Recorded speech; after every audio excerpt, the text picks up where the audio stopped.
Hello, everyone, and thank you for tuning in. Today, we are looking at VeChain, its valuations against Ethereum, as well as US dollar. Remember, if you do like this video and the other videos that I make on this channel, be sure to hit the like button down below and also consider subscribing. So, with VeChain, okay, against Ethereum, VeChain has been one of the better plays that I've had. And I'm not talking about this downtrend here. I'm talking like rewind back to maybe April. April, 1 week, VeChain shot up 74%, 75% against Ethereum that week. It was on a roller coaster ride, let me tell you that. But let's rewind. I accumulated VeChain with my Ethereum at this level here. Wrote it all up. I sold along the way. The exact price points I can't exactly tell you, but I it was around here was my last sell of VeChain. So yeah, I did not get the top, but considering where VeChain is right now against Ethereum, I would say that move was pretty successful. Having said that, um, for anyone who's, and I don't hold any more VeChain ever since then. For those who've been experiencing this, you've experienced a 71% drop from the candle body from the wick. It was a 72%, 73% drop against Ethereum. This is not good. You're probably hurting pretty bad right now. Um, and it's more so, I guess, more relative when you look at the US dollar. It's currently trading at about 5.5 cents from a high of like 28 cents. And it's dropped about almost 80%. Okay, 80%.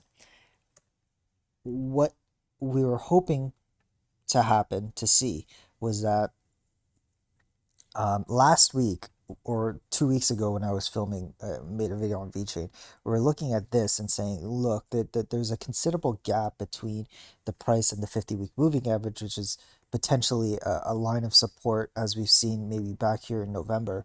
We saw something similar happen. And I said that there's a considerable gap, there's a good enough gap, meaning if Bitcoin does dump, VeChain has enough wiggle room for it to hold that moving average as support. Well, we've seen this happen. Last week we dropped 13%. This week we're now dropping 15.5%. We're now technically below the 50 week. I would say that the week isn't over yet. You would need to see a weekly close below the 50 week. So we'll see what happens in the next 5.5 days. But um, if we if we close below the 50-week moving average, that's not good. For anyone who holds VeChain, and you're probably asking yourself, well, when does the bleeding stop?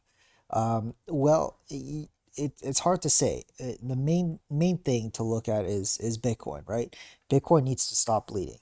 Bitcoin needs to hold somewhere as support and start moving sideways and then move up, right? Some people have argued that that's what we've been doing. We've been chopping sideways. But I would say if you really look like from the beginning to the end, this is a downtrend, right? This was a downtrend. We're hoping that the 50-week moving average would have held as support and that would have been the catalyst for a bounce. But that is not happening. So Bitcoin needs to like start moving sideways, actually move sideways and start going up, start trending up, in order for the bleeding to stop. And in that case, the US dollar would stop bleeding. The Ether valuation would probably continue to bleed. And in which case, we're going back to my original plan for VeChain was I will not accumulate VeChain until it reaches back into this zone here. And that's pretty much it. My statement stands. We've been here 3 times, as you can see, 3 times. And we're not holding it as well as, say, Cardano versus Ethereum. So, two different categories now. And I will treat VeChain like I have treated it, for the past few months, in thinking that it will come back eventually here. Now, if it doesn't, my loss. I will not be buying. But again, we'll see. We'll keep an open mind. I would like to buy it here though, and I'm not. It's a hard, not a hard rule, but it's something that I will probably most likely follow. And if it bounces from here at 32.63 Gwei, then so be it. My loss. I won't be buying. With that said, in respects to the US dollar, really hard to say on where the bleeding will end. We've already dropped 80% against the US dollar.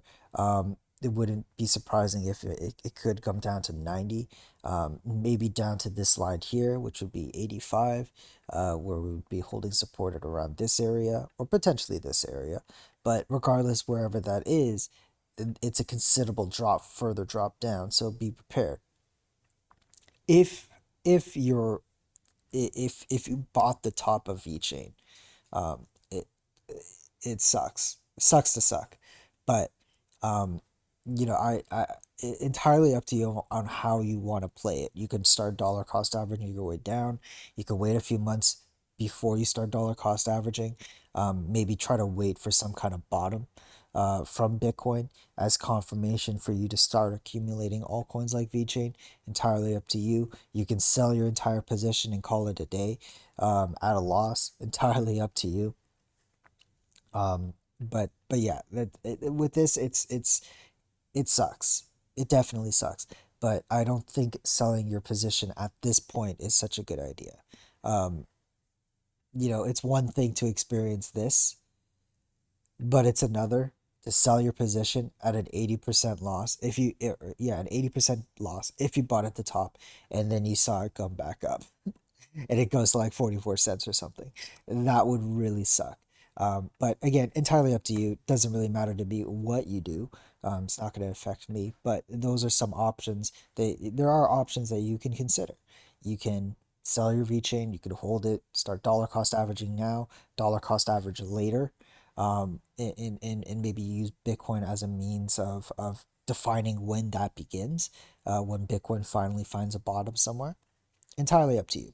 Anyway, that's all for today, you guys. Thank you so much for watching. Take care. Bye bye.